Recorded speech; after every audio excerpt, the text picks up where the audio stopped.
සුබ දවසක්. ඔන්න අදත් මම ඔයගලන්ට වීඩියෝ එකක් ගේනවා. වැලකුම් වැඩසටහන පාදක කරගෙන එහෙම නැත්නම් වැලකුම් වැඩසටහන හරහා සමාජගත කරන්න යන අදහස් කීපයක්. ඒකට අද මම කතා කරන්නේ මම මුලින් කතා කරා දෙමෝපියන්ට ඊළඟට කතා කරා වුවරුන්ට. අද කතා කරන්නේ තරුණ දුවදරුවන්ට. එතකොට විශේෂයෙන්ම ගැහැණු දරුවන්ට. ඔබ දන්නවා අවුරුදු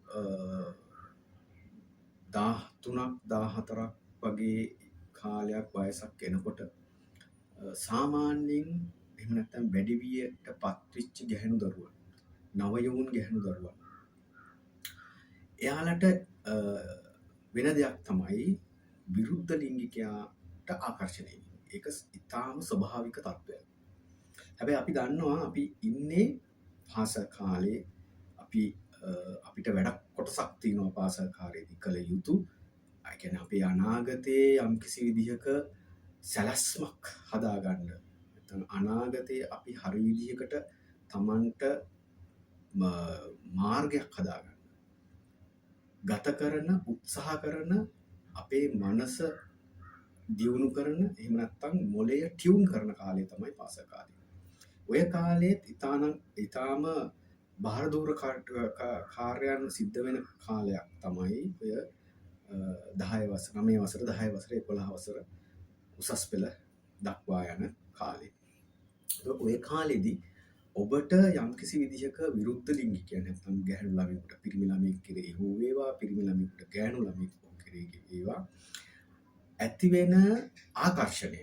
මෙන්න මේ ආකර්ෂණය ඇත්තටම Taman පාලනය කරගත නැති වුණොත් බොහෝ දුරට ලංකාව වගේ රටවල් වල මේ ආසියාතික රටවල් වල දරුවන් යම් කාලයකදී ඉතාමත් ගැටලුකාරී තත්ත්වයන් වලට මුහුණ දීලා සමහර වෙලාවට අධ්‍යාපනය කඩාකප්පල් වෙනවා. සමහර වෙලාවට අනාගතේ එහෙම නැත්නම් තමන්ගේ මොනවා හරි උපාධිය ගන්න තියෙන විශ්වවිද්‍යාල කාලය කඩාකප්පල් කරගන්න අවස්ථා තියෙනවා. මේ සියලු දේ වෙන්න තියෙන අවස්ථාව වැඩි ලංකාව වගේ රටවල් වල.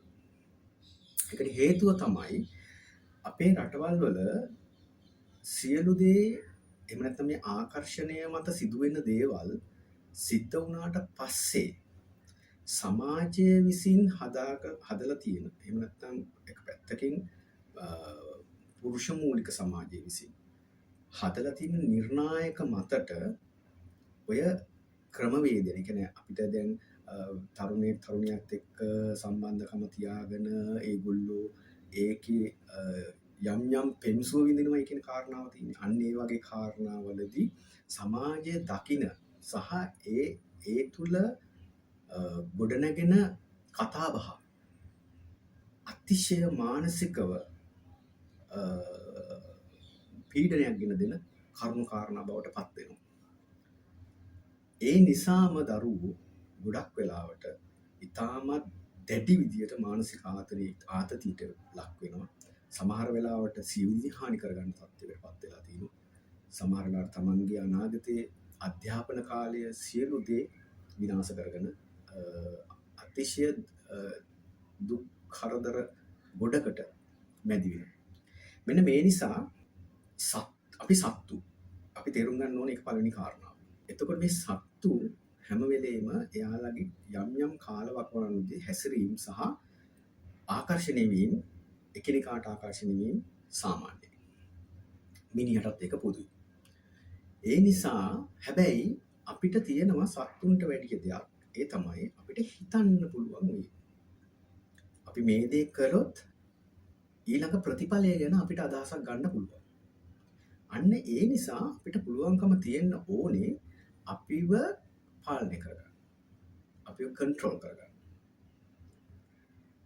අධ්‍යාපනයට අයිති කාලය තුල ඔබ ඉන්නේ අධ්‍යාපනය ලබන කාලය තුල නම් ඔබේ මූලික අදහස තියෙන්න ඕනේ අධ්‍යාපනය.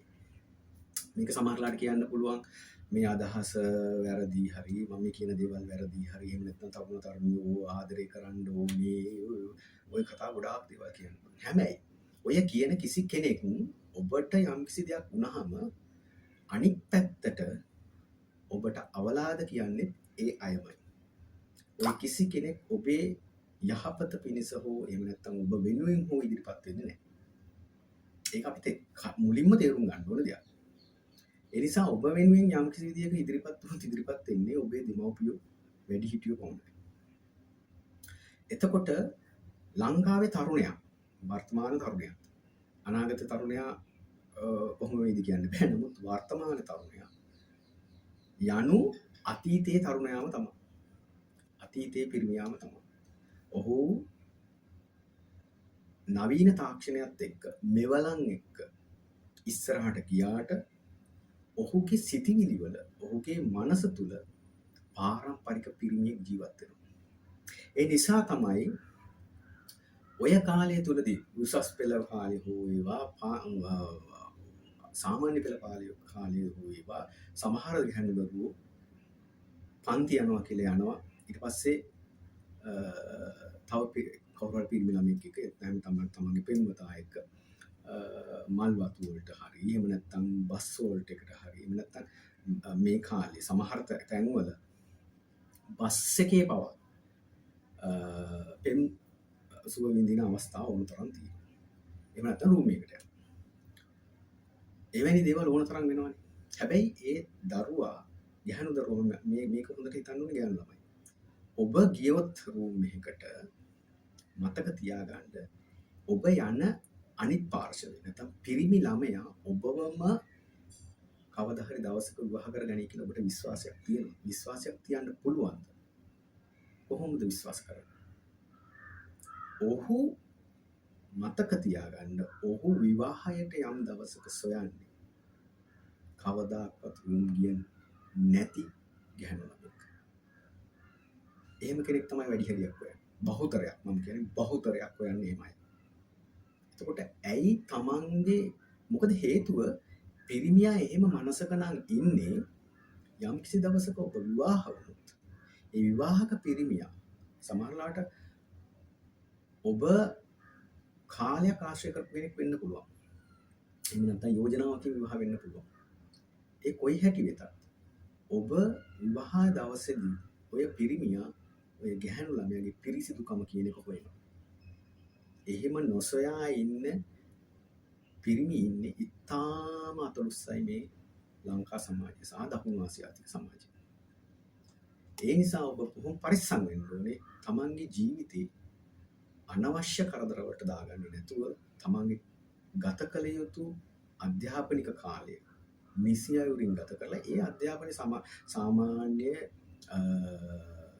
අධ්‍යාපනය කියන්නේ පාසල් අධ්‍යාපනය ඔබ දුර්වල වෙන්න දක්ෂ වෙන්න පුළුවන් දුර්වල වෙන්න පුළුවන් ඒක වෙන කතාවක්. ඔබ සාමාන්‍ය අධ්‍යාපනයට දක්ෂ නම් ද්විතීක ඒ කියන්නේ අපිට වෙන අධ්‍යාපන ක්‍රමයන් තියෙනවා ලංකාවේ. වෘත්තීයමය දක්ෂතා තියෙන අයට අධ්‍යාපනයක් ලංකාවේ තියෙනවා. ඔබ ඒ ඔස්සේ ගිහිල්ලා ඔබේ අනාගතය සාර්ථක කරගන්න අවශ්‍ය කරන අඩිතාලම දාගන්න එක තමයි පළවෙනි කාරණාව විය යුත්තේ. ආදරය කරන්න තහනමක් නැහැ. හැබැයි ඔබගේ ආදරය නිසා ඔබගේ ජීවිතයේ යම් දවසක ඔබට කටුක අත්දැකීම් වලට මුහුණ දෙන්න සිද්ධ වුණොත් ඒ ඔබ තමන් මුලින් කරන්න යන දේ ගැන ටිකක් හිතන්නේ නැතුව කල්පනා කරන්නේ නැතුව බුද්ධිමත් නොවි ගන්න තීරණ නිසා ඔබට දුක් විඳින්න වෙන්නේ. ඔබ පුළුවන් තරම් උත්සාහ කරන්න ඕනේ පාසල් අධ්‍යාපන කාලය තුලදී ඔබගේ අධ්‍යාපන කටයුතු නිසැවි කරන්න. ඒක තමයි ඔබේ වගකීම. අතිශය පළමු වගකීම.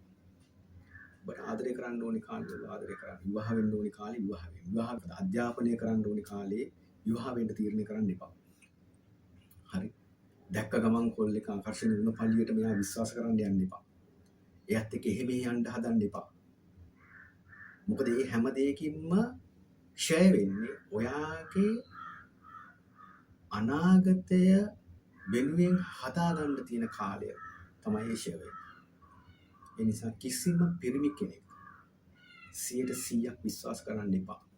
ඔබ දාලා ඔබ කැමති වුණේ අපි හිතමු පිරිමි කෙනෙක් කියනවා ඔයාට තමන් යාළු වෙලා ඉන්න පිරිමි ළමයා කියනවා යන් අපි රූම් එකකට. අපි කියනවා ඔහු කියනවා යමු රූම් එකකට. ඔබට කිව්වොත් නෑ බෑ. මට රූම් ගාන යන්න ඕනේ නෑ. කියලා ඔබ කිව්වොත් එයා කිව්වොත් නෑ මං එහෙනම් ඔයාව අතාරිනවා කියලා අතාරින්න කියන්නේ. අතාරින්න කියන්නේ. කිසි ගැටලුවක් නෑ. හැබැයි ඔබ හිත හදා ගන්න ඕනේ ඔබ අනතුරකින් මිදුණා කියලා. ඕනම දෙයකට කාලයක් තියෙනවා. ඒ කාලෙදී ඒ දේවල් උනාට කමක් නෑ. නමුත් අකාලේ ඒ දේවල් වෙනවා නම් එතන ලොකු ප්‍රශ්නයක් තියෙනවා. එහෙම ප්‍රශ්නකාරී සමාජයක් මේකෙන් දැන් නිර්මාණය වෙලා තියෙනවා. ඒ නිසා කවුරු කොහොම කිව්වත් තරුණ වෙනකොට ලිංගික ආකර්ෂණය තියෙනවා කොල්ලෝ කෙල්ලෝ රූම් ගානේ ගියාට කමක් නැහැ. හැබැයි ඔය එකෙක්වත් එන්නේ නැහැ. ඔය කිසි කෙනෙක් එන්නේ නැහැ. හදිස්සියවත් දැම්මොත් එහෙම හරි එහෙම නැත්තම් සමාජ මාධ්‍ය Facebook හරි මොන හරි එක දැම්මොත් එහෙම ඒකට අවලාද කියන්න ඔබට අවලාද කියන්න ඕන තරම් දසදහස් ගණක් ඉන්නවා. හැබැයි ඔබගේ හිත හැදෙන්න වචනයක් කියන්න කිසි කෙනෙක් නැහැ. ඔබ පිරිමි ළමයාට බනින්න වචනයක්වත් කියන්න මිනිහෙක් නෑ. හැබැයි ගැහැණු දරුවට අවලාද කියන්න තමන්ගේ ගෙදර අය පවා පෙළඹෙනවා. ඒ නිසා හොඳින් හිතට ගන්න ජීවිතේ ලේසි නෑ. නමුත් කළමනාකරණය කරගන්න. තමන් පාලනය කරගන්න. පිරිමි ළමයින්ට කියන්නත් ඒකයි. දැක්ක ගමන් ගැහැණු ළමයෙක් අරන් ගිහිල්ලා රූම් එකකට අරන් යන්න නෙමෙයි ආදරය කරන්න.